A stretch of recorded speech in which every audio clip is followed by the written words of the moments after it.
What's going on, everyone? Welcome back to the channel. If you're new to the channel, my name is AkeemHaynes. I'm a two-time Olympic bronze medalist, author, motivational speaker, and sports commentator. On my channel, we talk boxing, MMA, track and field, and of course, motivation and encouraging content. If this is something that you enjoy, then I hope that you subscribe to the channel. Now, let's get into the video. Elvis Rodriguez versus Joseph Adorno. This is the first fight on the Matthias Ponce card. This should be an interesting one and could possibly steal the show for fight of the night. But let's get into it. Let's talk about Elvis Rodriguez. 13 wins, 1 loss, 1 draw, 12 wins by way of knockout. I like Rodriguez.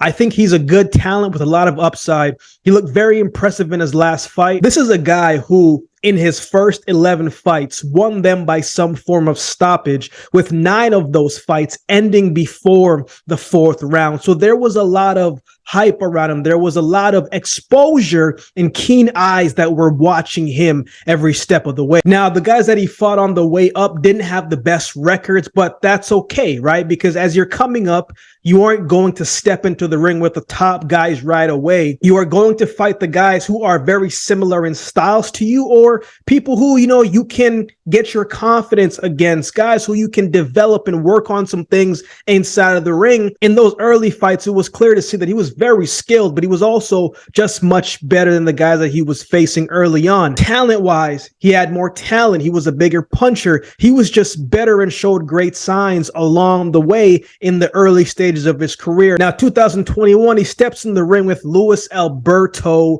Veron, right? Who had a solid record going into that bout. A guy who fought Michael McKinson and lost the fight. And McKinson is a very quality fighter, right? A very good fighter.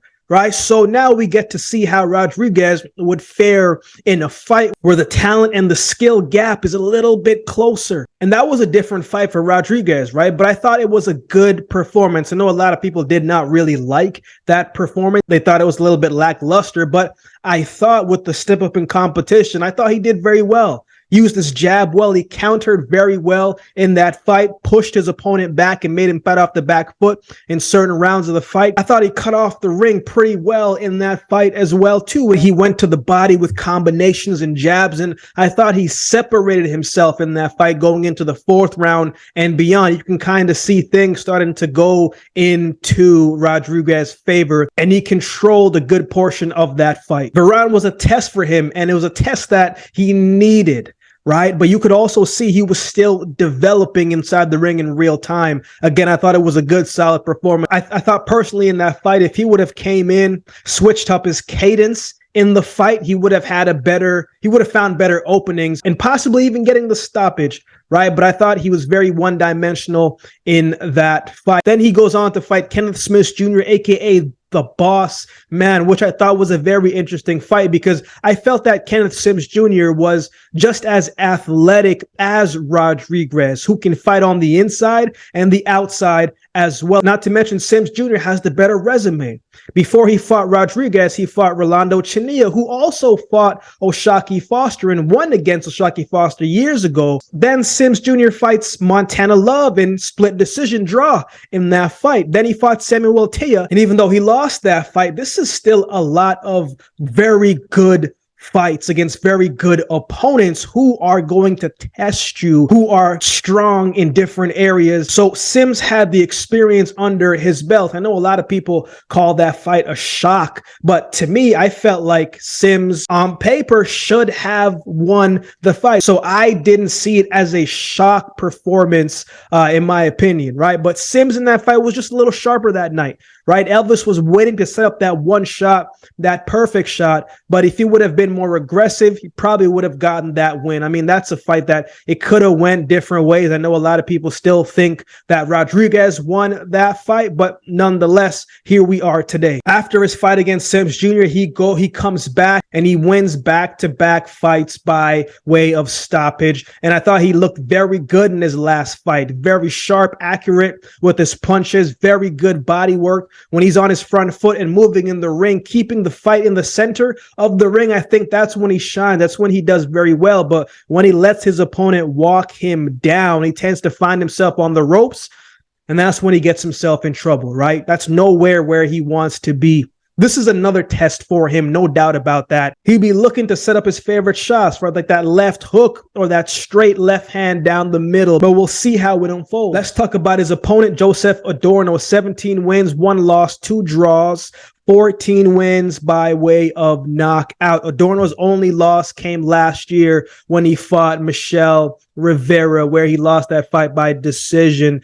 He gave Michel a tough fight, but it wasn't his night. But he was also in tough against Jermaine Ortiz as well. Last year, he was very active with 4 fights. He went 3-1 last year. So from the inside the ring sharpness standpoint, he's already got the edge over Rodriguez. Rodriguez only fought once last year. But I want to go back to his fight against Jermaine Ortiz. Jermaine Ortiz is a tough night for anybody. That cat's no joke, right? He and Adorno started that fight off quickly, very aggressively. It was a fast-paced fight. They were throwing heavy punches, showing their skill, showing the chin a little bit as well, too, the punching power. Ortiz took the first round, but Adorno comes back and drops him in the second round, which you could see hurt Ortiz.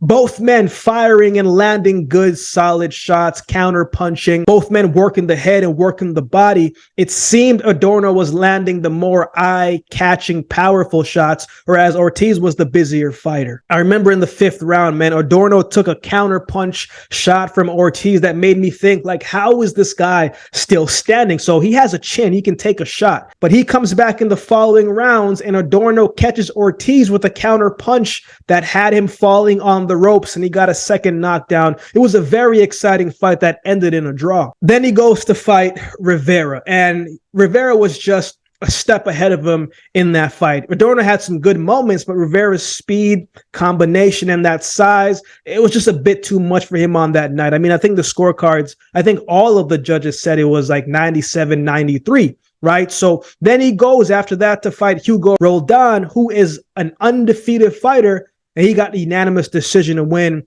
in that fight. I thought he was in control of that fight from start to finish. I mean, Adorno is not a big guy, but in that fight, he looked like he was the much bigger guy in that fight, walking down Roldan, hooking to the body, using his jab, counter punching him effectively. He looked very sharp in that fight. So I have no doubt this is going to be a very good fight. And as I said at the beginning, could steal the fight of the night performance. It has all the potential because both men have a lot at stake here in this fight. So who wins? Adorno fights very well against guys who are similar to him, guys that like to engage, guys that like to trade shots, guys who are going to take consistent risks, aggressive fighters where he can capitalize off their mistake and counterpunch them. His hands are quicker than it looks, and he is more explosive than he looks. We are going to see how much Rodriguez has improved this weekend after his loss against Sims Jr. Now, personally, I think this is a fight that could potentially play out